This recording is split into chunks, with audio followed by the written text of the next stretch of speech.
Aujourd'hui, j'avais envie de vous parler d'une question qu'on me pose régulièrement ou à laquelle je suis confrontée quand je regarde un peu le contenu de mes consoeurs et de mes confrères. C'est que la majorité des accompagnants se sentent pas très à l'aise d'accompagner des proches, alors que moi, je l'ai fait dès le début. Je vous explique. Euh, j'ai lancé mon premier accompagnement de groupe en été 2021. Je me rappelle qu'on avait commencé en juillet 2021 avec les filles.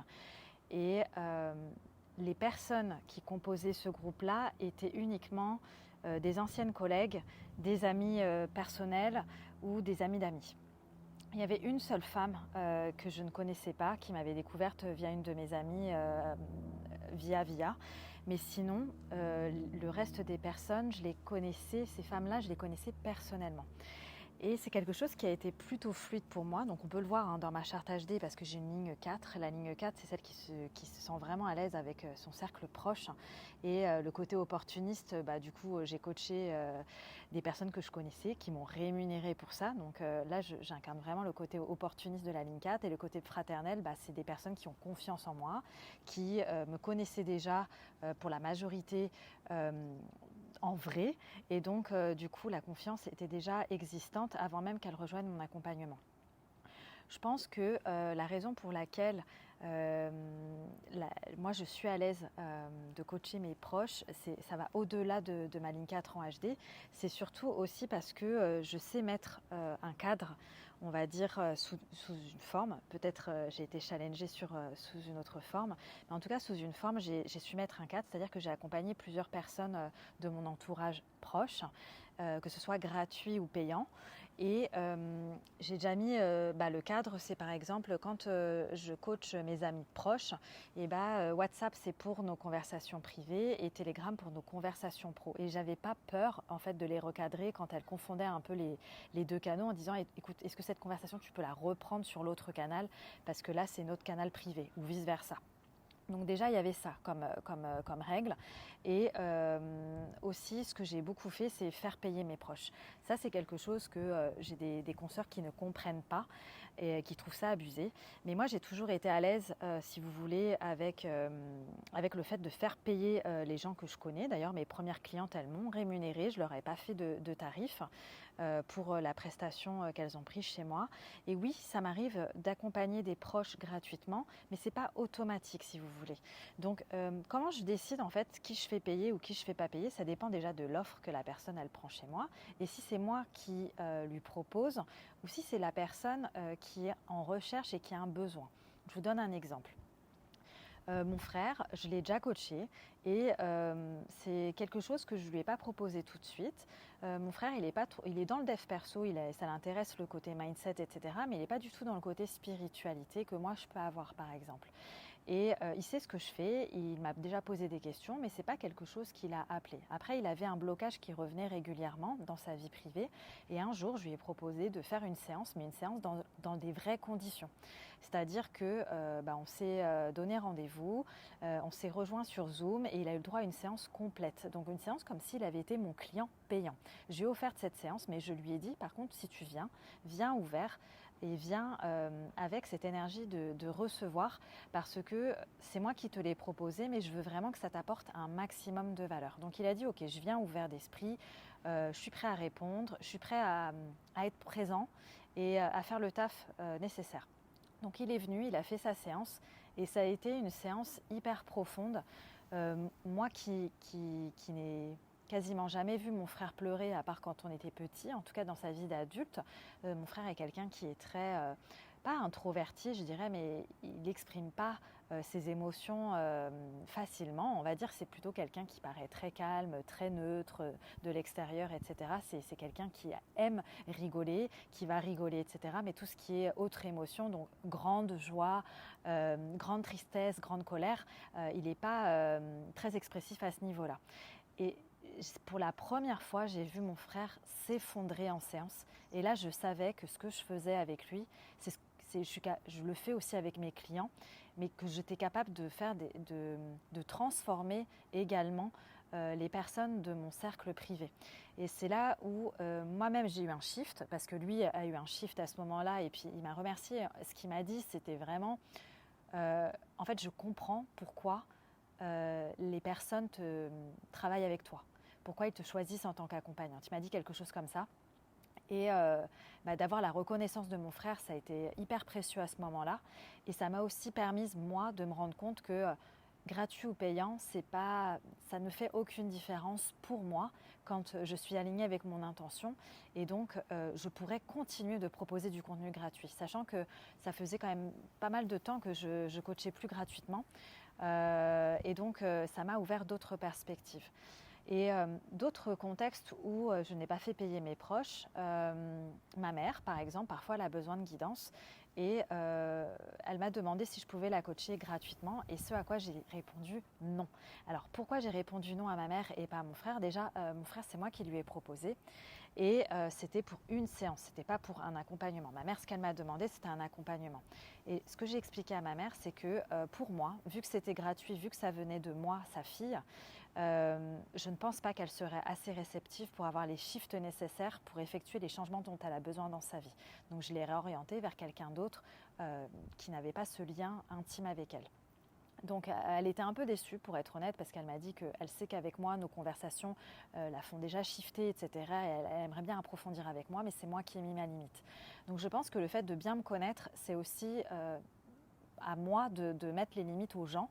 Donc je pars toujours du principe où mes amis sont libres de me demander de l'aide, et c'est à moi de mettre le cadre de ce qui est juste pour moi ou pas. Est-ce qu'on dépasse mes limites à moi, ou est-ce que c'est juste pour moi de donner?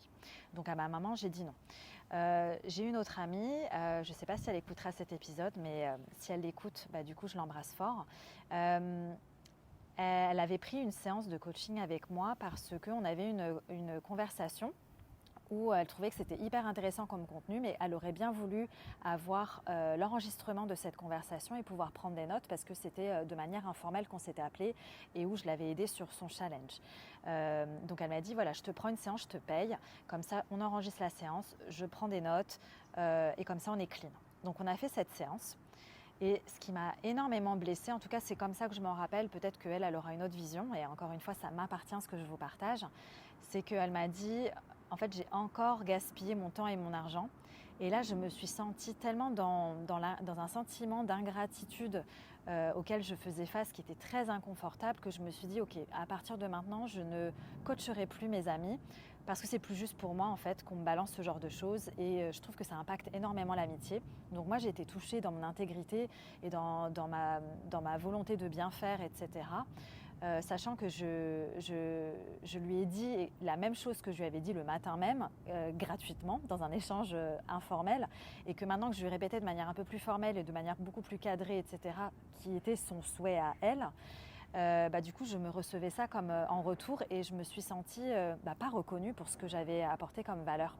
Donc voilà, quand par la suite, je crois que c'était 2 ans plus tard, elle a eu besoin de mon aide, je lui ai offert gracieusement, et ça venait de moi, c'est moi qui lui ai proposé si elle était prête à la challenger sur sa problématique. Elle m'a dit qu'elle était prête, donc elle a déposé, elle a pleuré, elle a libéré, et là je lui ai dit, est-ce que tu veux qu'on aille plus loin? Donc on n'avait pas fait ça dans un cadre de séance, c'était un échange informel entre amis, et ensuite je lui ai proposé de faire une séance d'hypnose, et elle m'a dit que ça lui avait fait vraiment du bien. Donc je ne sais pas trop où elle en est par rapport à ça et comment ça a évolué, parce que du coup c'est vraiment de la sphère très personnelle, mais je sais que dans ce cadre-là c'était juste pour moi, parce que c'était moi qui lui avais proposé cet échange, et ça ne m'a pas dérangé qu'elle ne me paye pas.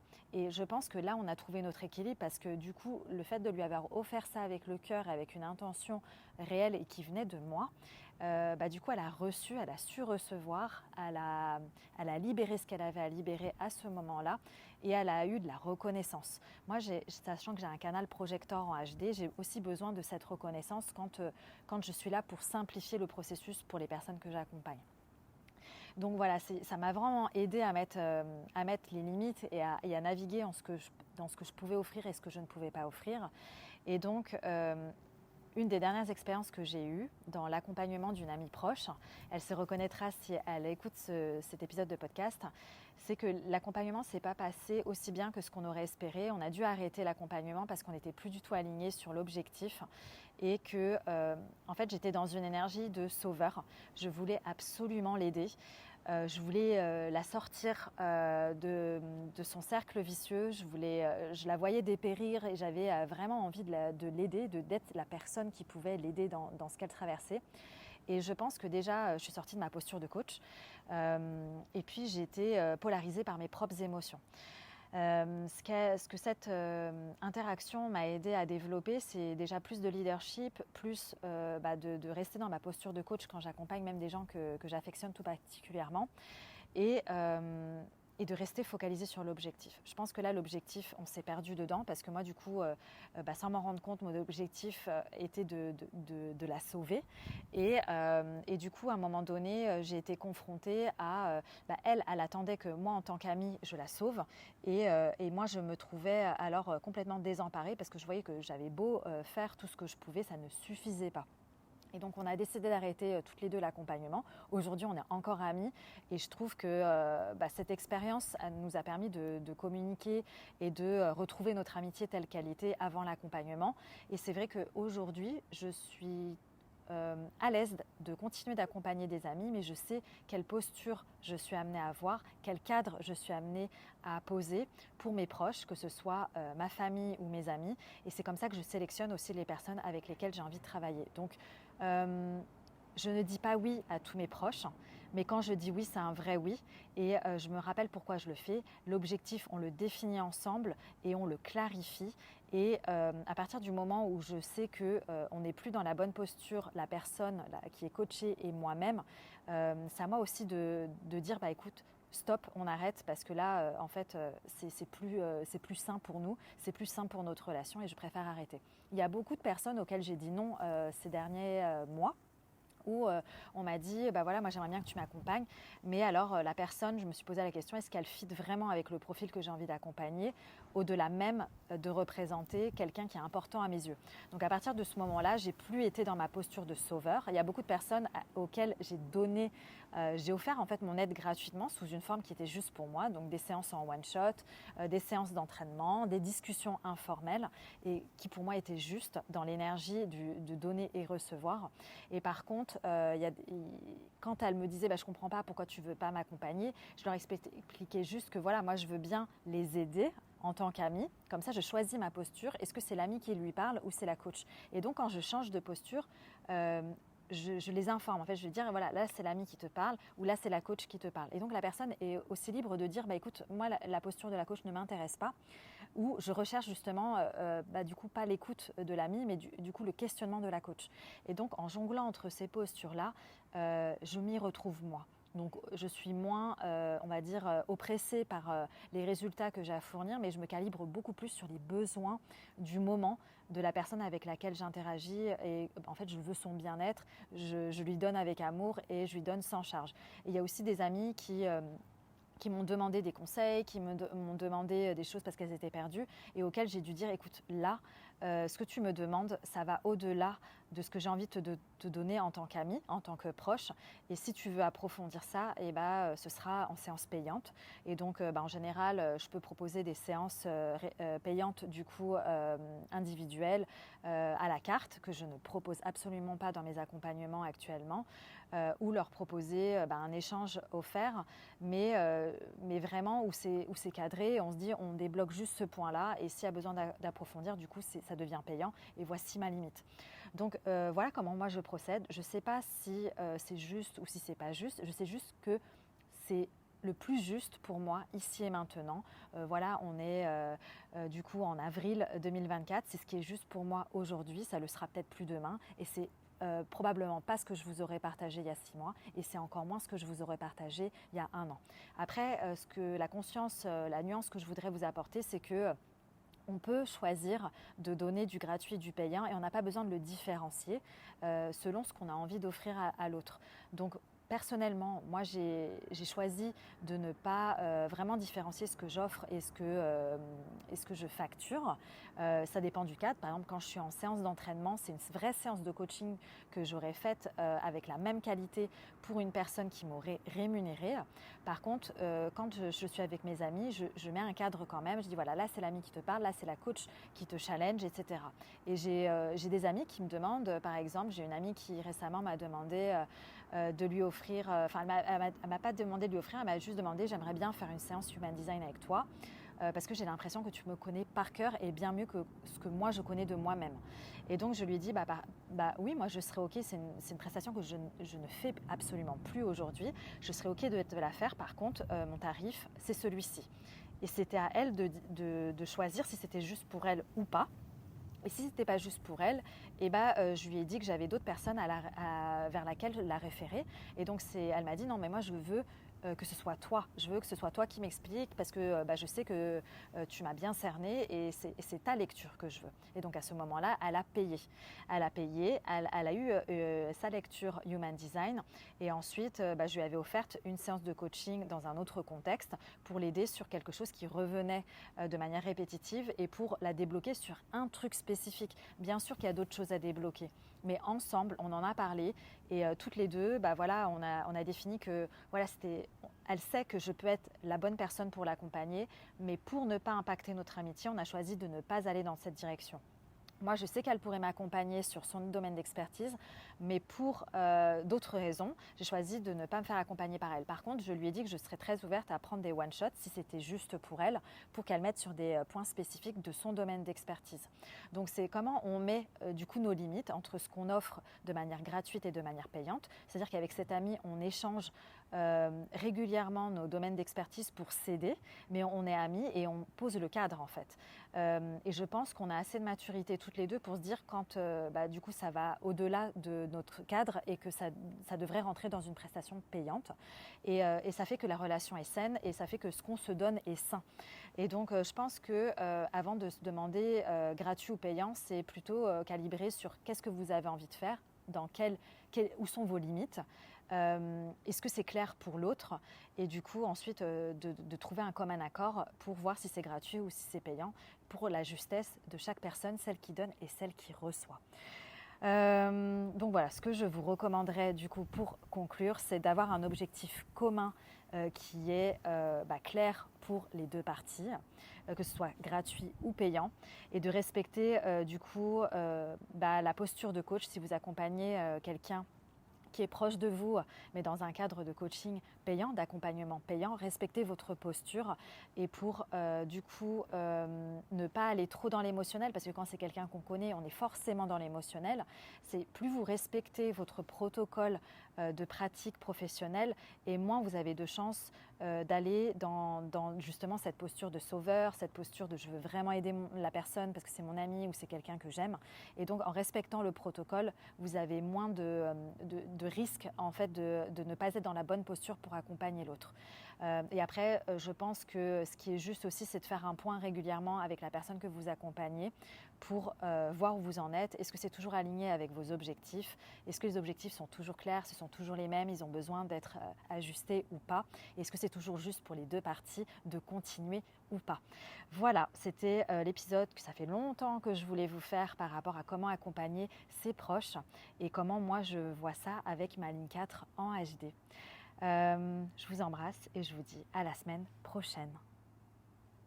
N'hésitez pas, si vous avez aimé l'épisode, à me laisser un 5 étoiles sur votre plateforme d'écoute, à venir échanger avec moi sur Instagram pour me dire ce que vous avez pensé de cet épisode, si ça résonne, si vous êtes d'accord, si vous n'êtes pas d'accord. Je suis très ouverte à discuter, même si on n'est pas d'accord, et à me faire un petit coucou. Ça me fait toujours plaisir d'échanger avec vous, donc n'hésitez pas. Vous pouvez me retrouver sur Instagram, vous verrez le lien de mon Insta dans la description de cet épisode. Si vous avez une question ou peu importe, n'hésitez pas à me consulter via Instagram, c'est le canal que j'utilise le plus et je vous dis encore une fois à la semaine prochaine.